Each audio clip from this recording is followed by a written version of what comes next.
Тема, которая очень сильно меня триггерит – погоня за большим весом. Я пока буду себе готовить завтрак, а сегодня у меня будут сырники. Поговорим с вами насчет больших весов. Мне нужен будет творог, рисовая мука, яйцо. Вот это будут мои сырники. Я буду есть их с греческим йогуртом и с клубникой. Почему меня эта тема так триггерит? Потому что чаще и чаще слышу от подростков, а в эту категорию входят и мои дети, они меряются тем, кто сколько больше поднял килограмм, да, отжал, выжил и так далее. Сами того не понимая, что этот метод очень травмоопасный, они за этим гонятся. Почему? Потому что весь ТикТок забит. Если ты не поднимешь веса, ты не накачаешь ту или иную группу мышц. Оставьте этот метод для бодибилдеров, для фитнес-бикини, для качков. Этот метод является профессиональным спортом. А профессиональный спорт, как известно, это в первую очередь про травмы. Для обычного нормального человека не нужен большой вес, чтобы вы увидели красивый рельеф.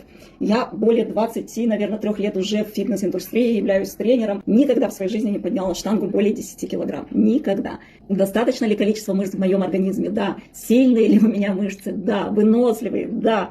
Есть у меня травмы? Нет, друзья, нет у меня травм. Почему? Потому что я выбираю метод много повторки. Это маленький вес и много повторений. Что важно? Чтобы ваши мышцы росли, чтобы у вас виден был рельеф. Да? Вот везде вы видели этот рельеф, за которым вы гонитесь. Что важно? Довести мышцу до утомления. Да? Делать много повторений с маленьким весом. И обязательно уделять внимание технике выполнения.